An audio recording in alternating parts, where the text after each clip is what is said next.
બીજી ઓગસ્ટ 2026 મંગળ આવશે મિથુન રાશિમાં। તો મંગળ ગોચરનો તમારી રાશિ પર કેવો થશે પ્રભાવ? એમના નામના અક્ષરો હોય છે ર અને ત। તુલા રાશિના લોકોની તુલા રાશિના લોકો માટે મંગળ બીજા અને 7મા ભાવના સ્વામી છે અને મિથુન રાશિમાં ગોચર દરમિયાન મંગળ તમારી રાશિથી 9મા ભાવમાં ગોચર કરશે।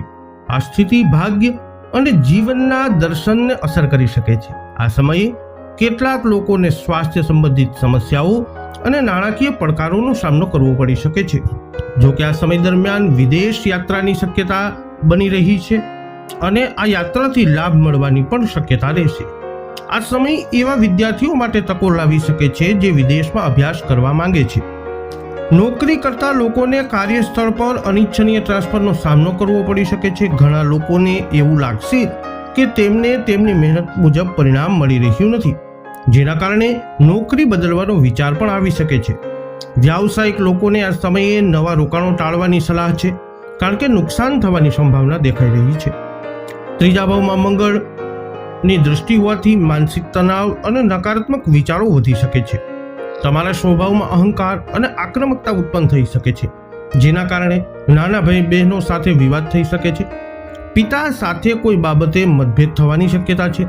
વાહન ચલાવતી વખતે નિયમોનું પાલન કરવું મહત્વપૂર્ણ રહેશે, કારણ કે કાનૂની મુશ્કેલીમાં ફસાઈ જવાની શક્યતા છે। પ્રેમ સંબંધોમાં ઉતાવળ નુકસાન પહોંચાડી શકે છે અને પ્રેમ લગ્નની યોજના બનાવી રહેલા લોકોએ થોડી રાહ જોવી પડી શકે છે। સ્વાસ્થ્યની દ્રષ્ટિએ જોઈએ તો માનસિક તણાવ, બેચેની અને જાંઘ તથા ખંભા અથવા પીઠ સંબંધિત સમસ્યાઓ આવી શકે છે। આ સમયે ધ્યાન કરવું ફાયદાકારક રહેશે। હવે વાત કરીએ જેમના નામના અક્ષરો હોય છે ન અને ય, એટલે કે વૃશ્ચિક રાશિના લોકોની। તો વૃશ્ચિક રાશિના જાતકો માટે મંગળ લગ્ન અને 6ઠા ભાવના સ્વામી છે અને મિથુન રાશિમાં ગોચર દરમિયાન મંગળ તમારી રાશિથી 8મા ભાવમાં ગોચર કરશે। નાણાકીય જીવનમાં તમારે પૈસા કમાવા માટે પહેલા કરતાં વધુ મહેનત કરવી પડી શકે છે। કેટલાક લોકોને ગુપ્ત સ્ત્રોતોમાંથી નાણાકીય લાભ પણ મળી શકે છે, પરંતુ આ માટે પ્રયત્નો ચાલુ રાખવા જરૂરી રહેશે। કામ પર નાના કાર્યો પર પડકારજનક લાગી શકે છે અને તમારે કાર્ય પૂર્ણ કરવા માટે વધારાની મહેનત કરવી પડી શકે છે। સાથીદારો તરફથી અપેક્ષિત સહયોગ ન મળવાથી નિરાશા થઈ શકે છે। વ્યાવસાયિક લોકોને પણ કાર્યક્ષમતાના અભાવે સમસ્યાઓનો સામનો કરવો પડી શકે છે। મંગળ ગ્રહ બીજા ભાવ પર દૃષ્ટિ કરી રહ્યા હોવાથી સ્વભાવમાં ગુસ્સો વધી શકે છે અને વાણી કઠોર બની શકે છે। આનાથી પારિવારિક જીવન અને વૈવાહિક જીવન ઉપર અસર પડી શકે છે। પરિણીત લોકો તેમના વૈવાહિક જીવનમાં તણાવ અનુભવી શકે છે, જેનાથી માનસિક બેચેની અને ચીડિયાપણું વધી શકે છે। સ્વાસ્થ્યની દ્રષ્ટિએ જોઈએ તો 8મા ભાવમાં મંગળનું આ ગોચર કેટલીક ગંભીર સ્વાસ્થ્ય સમસ્યાઓ સૂચવી શકે છે। કેટલાક લોકોને પાઇલ્સ, ભગંદર, બ્લડ પ્રેશર અથવા આંતરડાની સમસ્યાઓથી પીડાઈ શકે છે। આ સમયે શરીરને આરામ આપવો અને તણાવથી દૂર રહેવું મહત્વપૂર્ણ રહેશે। વાત કરીએ જેમના નામના અક્ષરો હોય છે ભ, ધ, ફ, ઢ, ધન રાશિની। ધનુ રાશિ માટે મંગળ 5મા અને 12મા ભાવના સ્વામી છે અને મિથુન રાશિમાં ગોચર દરમિયાન મંગળ તમારી રાશિથી 7મા ભાવમાં ગોચર કરશે। આ સમયે પરિણીત લોકોને તેમના વૈવાહિક જીવનમાં કેટલીક મુશ્કેલીઓનો સામનો કરવો પડી શકે છે। તમારા જીવનસાથીના સ્વાસ્થ્ય અંગે ચિંતા આવી શકે છે અને વર્તનમાં કઠોરતા સંબંધોમાં અંતર બનાવી શકે છે। યોગ્ય વ્યક્તિઓના લગ્નમાં વિલંબ થઈ શકે છે। તમારા કરિયરમાં સખત મહેનત ફળ આપી શકે છે, પરંતુ સફળતા મેળવવા માટે સતત પ્રયત્નો જરૂરી રહેશે। નોકરી કરતા લોકો પોતાના લક્ષ્યો ઉપર ધ્યાન કેન્દ્રિત કરી શકશે।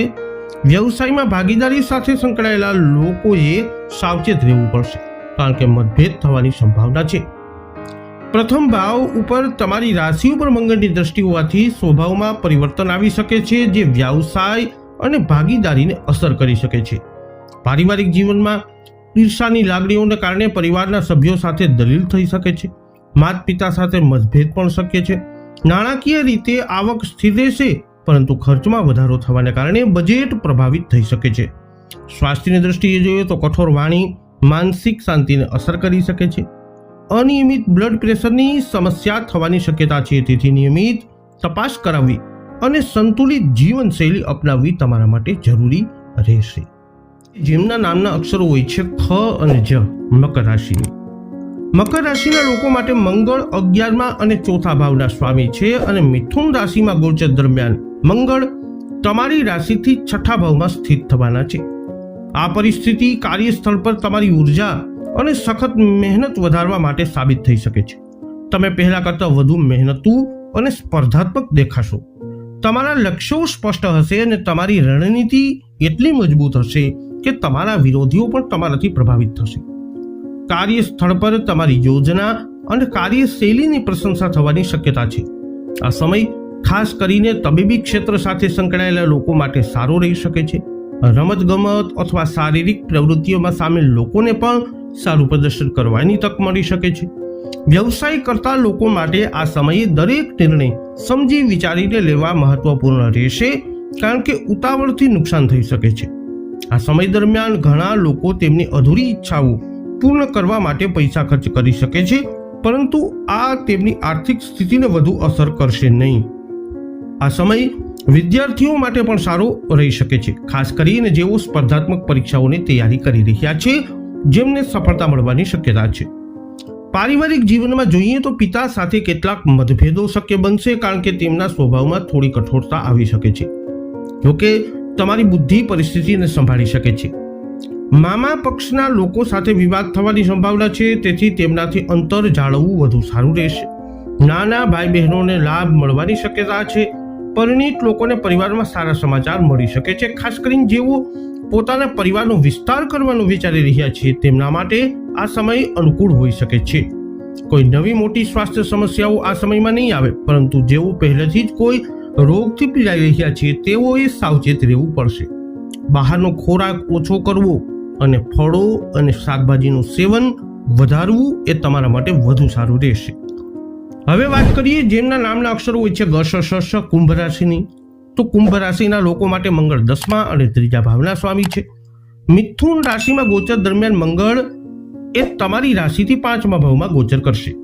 આ સમય તમારી કાર્યક્ષમતા અને બુદ્ધિમાં વધારો કરી શકે છે. તમે તમારી યોજનાઓ અને વિચારોને સ્પષ્ટ રીતે અન્ય લોકો સમક્ષ રજૂ કરવામાં સફળ થશો. જો કે ઉદ્યોગપતિઓએ સાવચેત રહેવાની જરૂર પડી શકે છે, કારણ કે મંગળ તમારા સ્વભાવમાં થોડી આક્રમકતા લાવી શકે છે, જેના કારણે તમે ઉતાવળા નિર્ણય લઈ શકો છો. વિચાર્યા વિના કોઈ પર વિશ્વાસ કરવો નુકસાનકારક હોઈ શકે છે. વિદ્યાર્થીઓએ અનુકૂળ પરિણામો મેળવવા માટે યોગ્ય સુસંગતતા અને શિસ્ત જાળવવાની જરૂર પડશે. ઘરે વડીલો અથવા શિક્ષકોની સલાહ લેવી તમારા માટે ફાયદાકારક સાબિત થઈ શકે છે. આર્થિક રીતે જોઈએ તો આ સમયે ખર્ચ વધી શકે છે, કારણ કે તમે તમારા શોખ અને રુચિઓ ઉપર પૈસા ખર્ચ કરી શકો છો. શેર બજારમાં રોકાણ કરનારાઓ અથવા સટ્ટામાં રોકાણ કરનારાઓએ સાવચેત રહેવું જોઈએ, કારણ કે નુકસાનની સંભાવના છે. આ સમયે કોઈ પણ ગેરકાયદેસર માધ્યમથી પૈસા કમાવાનું ટાળવું વધુ સારું રહેશે. આ ગોચર દરમિયાન વિજાતીય વ્યક્તિ પ્રત્યે આકર્ષણ વધી શકે છે. પરિણીત લોકોએ તેમના વર્તન પર નિયંત્રણ રાખવાની જરૂર પડશે, કારણ કે તેમના વૈવાહિક જીવનને અસર કરી શકે છે. પારિવારિક જીવનમાં થોડો તણાવ શક્ય બનશે, પરંતુ ભાઈ બહેનો કાર્યસ્થળમાં લાભ મળવાની સંભાવના છે. સ્વાસ્થ્યની દૃષ્ટિએ જોઈએ તો અનિયમિત ખાવાની આદતો પેટ અથવા કબજિયાતનું સમસ્યાઓનું કારણ બની શકે છે. નિયમિત કસરત અને સંતુલિત આહાર અપનાવવો તમારા માટે જરૂરી છે. અંતમાં વાત કરીએ જેમના નામના અક્ષરો હોય છે દ, ચ, જ, થ, મીન રાશિની. તો મીન રાશિના લોકો માટે મંગળ બીજા અને 9મા ભાવના સ્વામી છે, અને આ ગોચર દરમિયાન મંગળ તમારી રાશિથી 4થા ભાવમાં ગોચર કરશે. આ સમય મિલકત અને વાહનો સંબંધિત બાબતોમાં લાભ આપી શકે છે. ઘણા લોકો મિલકત અથવા વાહન ખરીદવાની યોજના પણ બનાવી શકે છે. નોકરી કરતા લોકોને તેમની મહેનતનું સારું પરિણામ મળી શકે છે, અને કંપની તરફથી ઘર અથવા વાહન જેવી સુવિધાઓ પણ મળવાની શક્યતા છે. કેટલાક લોકોને કામના કારણે ઘરે અથવા જન્મસ્થળથી દૂર રહેવું પડી શકે છે. ઉદ્યોગપતિઓએ દરેક દસ્તાવેજ પર હસ્તાક્ષર કરતા પહેલા તેને વાંચી લેવા, સારી રીતે નિરીક્ષણ કરી લેવા જરૂરી છે, કારણ કે આ સમયે નવા સોદા થવાની સંભાવના છે. જો કે 10મ ભાવ પર મંગળની દ્રષ્ટિ હોવાથી કાર્યસ્થળ પર કેટલાક પડકારો ઊભા થઈ શકે છે, જેના સમજદારીપૂર્વક સામનો કરવો જરૂરી છે. તમારા પારિવારિક જીવનમાં તમને પરિવારના સભ્યોનો સહયોગ મળશે, પરંતુ પૂર્વજોની સંપત્તિને લઈ અને વિવાદ થવાની પણ શક્યતા છે. આનાથી માનસિક તણાવ વધી શકે છે. પ્રેમ સંબંધો માટે આ સમય થોડો પડકારજનક હોઈ શકે છે, અને પરિણીત લોકો તેમના સંબંધોમાં અસુરક્ષિત અનુભવી શકે છે. સ્વાસ્થ્યની વાત કરીએ તો માતાના સ્વાસ્થ્યનું ધ્યાન રાખવું મહત્વપૂર્ણ છે. આ ઉપરાંત નબળાઈ, ત્વચા સંબંધિત સમસ્યાઓ, લોહી સંબંધિત સમસ્યાઓ અથવા હૃદય સંબંધિત સમસ્યાઓ થવાની સંભાવના છે.